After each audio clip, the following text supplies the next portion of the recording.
was at a barbecue the other day. Sausages, salads, the usual chatter about work, holidays and footy. And I ended up sitting next to my mate who owns an IT business. He is one of those cool, calm, collected tech guys. And he works with big corporates and he works with medical practices. And his work is so cool, so cool. But he also looks after the systems for me and a few of my clients. And so he knows the work that I do. So I thought. We're chatting about business and he said to me, "Hey Emma, I know what you do. I know you're a business coach. I know you're amazing with women, all the things, but I don't know which women you work with." I'm like, what? And I thought to myself, whoa, this is a problem. This is a problem. Because if someone doesn't actually know what I do and who I work with and how they can help, how on earth could I expect referrals? How on earth could I expect my name to be talked in spaces where I'm not around, right? And that conversation sparked something big for me, and it might just for you too. And so today I want to talk about why clarity matters and how to make it easy for people to refer you, to recommend you, and remember what you do and who you do it for. So we're going to unpack 3 simple things you can do right now to make sure that the world knows how to talk about your work. See, I just left that to chance. I just figured people see me on socials, I talk about it often enough, all the things, and that's not enough. So we're going to dive straight in. We assume everyone gets it. I'm a business coach. What's not to get? I help women make money. What's not to get? Apparently, quite a lot. We assume our family and our friends and our network have all connected the dots and that magically they're out there spruiking us. They're not. And they haven't connected the dots. So we have to do that bit for them. And it sucks. I know it sucks, ladies, but it is what it is. So we just have to do it. That conversation at the barbecue was my wake-up call. I've been in business for almost 9 years. Here was someone who knew me personally. They had referred clients to me. They totally understood what I did, and yet he didn't actually know who I worked with. And as we talked about it, I said to him, well, I work with women who own service-based businesses. I don't do product-based businesses.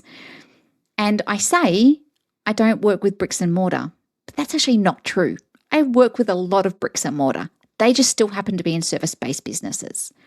And as we were talking, I said, I was telling him about one of my clients who's a physiotherapist. And he's like, I know that physiotherapy center. I'm like, oh, that's my client. And he's like, oh, you do people like that. That's your client. I'm like, yes, that is my client. Oh my goodness. Oh my goodness.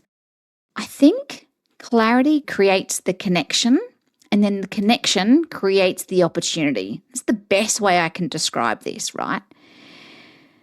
I want you to do me a favor, because I did this myself after this conversation. Go and ask 5 people, just 5, friends, colleagues, past clients, family. Ask them to tell you in one sentence what they think you do and who you do it for. It will be mind-boggling for you. If they can't describe it clearly, that's your sign that we need to sharpen the message. And you might be really surprised at how unclear it really is. Little story. We run Go-Getters Days 3 times a year in Melbourne, twice in Brizzy in 2026. They are amazing days. And at the end of the day, everyone gets to stand up with a little framework that I give them and tell us what they do, who they do it for, and how much it costs. There was 75 women in the room the last Go-Getters Day. How many do you reckon stood up and did that? Less than half. There's an opportunity to stand in a room of other business owners and tell them who you do work for, why it matters, what it is, and how much it costs. And it dumbfounds me that only 50% of the room wanted to do that. I mean, I get it's scary. You need to have courage and you need to step out of your comfort zone, and the nerves are everyone's shaking, but the room is gloriously warm. You've spent all day with these people, and unless people know what you're selling, how the heck can they buy? Unbelievable. I want to talk about downplaying your work.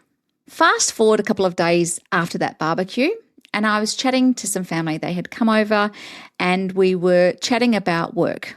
And I always deflect. I didn't realize how much I deflect. I'm a business coach by trade. All I do is ask questions, solid questions, but I ask questions. If someone asks me a question, I ask a question straight back. Very bad habit. And they said, so what's happening for you? I'm like, I don't know, just busy coaching this, coaching that, thriving women, all the things. And this time I thought, no, Emma, no, you've just had that experience 2 days ago. You actually need to practice what you preach. Don't be a slow learner. So I told them what I actually did. I made it very simple because I left that barbecue writing that thing out going, right, we've got to get clear on this, right? And so I said to them, I'm a accredited business coach for women in service-based businesses. And I've got a few spots open for one-on-one coaching. That was it. They asked a number of questions after that. We unpacked it. It was simple, it was clear, and it was direct. I didn't take up 10 minutes espousing all the bits and pieces. It was super simple and super clear. You know what happened next? Oh, you should talk to my friend. They've just stepped into this space. I'm like, oh my goodness. It was like a little nudge from the universe. Sometimes, ladies, I'm not that bright. Sometimes it takes a bit for me to learn things as well. But if I'm not talking about my work and you're not talking about your work, how can we expect anyone else to? I also want to say at this point, I come from HR background, and what I see over and over again is brilliant women with brilliant technical ability. And they're like, the work will speak for itself. No, the work doesn't speak for itself, especially if you've got your own business. Stop being the technical expert and start talking about the work that you're actually doing. That is the way you get well known and better positioned. And funnily enough, get more clients. So let's do that, shall we? Your next step is that next time someone asks you what you do, don't deflect. I mean, you've got to do some practice on this. You've got to jot it down. You've got to know what you're going to say. But it's like when you go to a barbecue and someone says, what do you do? And you've got like that much time to go, I'm a business coach. I work with women, service-based businesses. What do you do? That's it, right? And you've got to get good at that. We've got to get good at telling people what we do. And you need to practice it out loud. I've said this again and again, the tongue has memory. So every time you say something, you trip over yourself and it sorts it out, and then you sound better the next time. Don't not say it. Don't just do that, I'm practicing in my head. And then when it comes out, you go, should have said that out loud. It sounded so much better in my head. No. So practice saying it clearly and proudly, no fluff, no apology, something like, I help, insert audience, to insert result you deliver. That's one sentence. One sentence. That's all you need. For me, it's I help women in service-based businesses grow their revenue, profit, and confidence. And then if someone asks more things, great. That's it. You don't need a pitch. You just need clarity. We don't work hard enough on clarity. After those 2 conversations, and I got my butt kicked twice, I thought, right, this is on me. This is on me, right? Kind of like following up in the sales process. I hear lots of women say, oh, I sent a proposal, but I didn't hear anything. Did you follow up? Did you actually do the things that as a business owner we need to do? Right? So if people don't know how to talk about my work, it's because I haven't given them the words. So I came home, I crafted a paragraph, told them exactly what I did in 3 sentences, who I help, how I help them, how I get results. And then I sent a few people, some business contacts, a few friends, and just said, hey, if you ever come across anyone who needs a business coach, 1, here's my bio, and here's a quick snapshot of what I do and who I help. Bing! I hate it when my experiments work. I really hate it. Within a week, I had 2 referrals. That is how it works. People just knew what I did and they wanted to help me. I want to just pop in one more story here because I think this is really relevant. I've been seeing the same hairdresser for 25 years. It's a long time, isn't it? And if you're not watching this, or if you're watching me, you'll see that I've got blonde hair. If you're not watching, blonde hair takes a little bit of maintenance. So I see her 4 times a year. And every time we talk about business, because she loves what I do, I love what she does. She's got some nieces who own product-based businesses and all the things.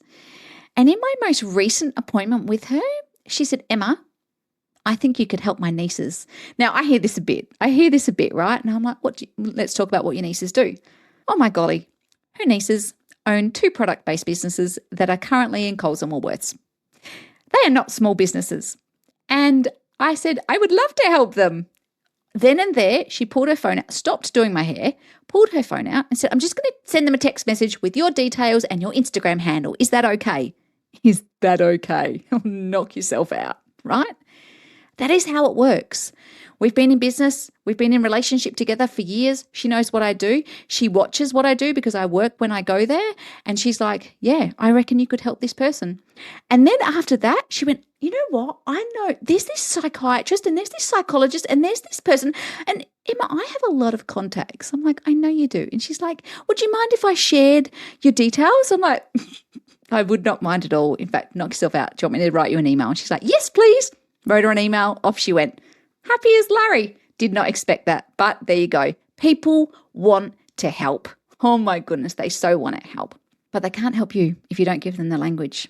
So your next step is to write a short paragraph that answers 3 questions. What do you do? What do you do for people? Who do you do it for? What result do they get? Then share it. That's the scary bit, hey? I reckon everyone's like, yeah, I've got this, and then share. Who am I sharing it to? Your network, your clients, your family, your colleagues, your dog. Doesn't matter. It's not showing off. It's setting people up to connect you to the right opportunities. So here's what I learned from a barbecue and some family chats. Don't assume that people know what you do, even the ones closest to you. Don't downplay your work. You need to own the work and you need to own the result. I'm a results-based business coach. If you don't want results, we won't work together. It's really simple. And you need to make it ridiculously easy for people to refer you. Clarity isn't about being clever. It's about being remembered. And when people know exactly what you do, they can't help but talk about you. Also, it helps to give them a good experience. So don't be a knob. There's that. And just to point on that pitch or that paragraph or those 3 questions, I want you to think about the clients that you love working with, the premium clients that you love working with, and maybe you don't have enough of those. That's what your pitch, that's what your paragraph needs to be aimed towards. Because as we evolve in business, sometimes we create different offers for different audiences, and that's okay. But what we know is that as we improve, our expectations improve, our audience improves, our ideal client improves, all the things. So make sure that your pitch is pitched to where you want it to go in the future, not the person that you were 5 years ago. If this episode has made you think, I need to get clearer about my message and make sure people actually know what I do, I hear you. Maybe it's time that we work together. When I coach women one-on-one, we build that business foundation that makes everything easier. Your positioning, your pricing, your sales rhythm, love sales, your messaging, all the things. And you walk away with that clarity and that confidence and a plan that makes people get what you do and want to talk about it. Because here's the thing, we work so hard. And you deserve to have your work understood and your message heard. Let's do that together.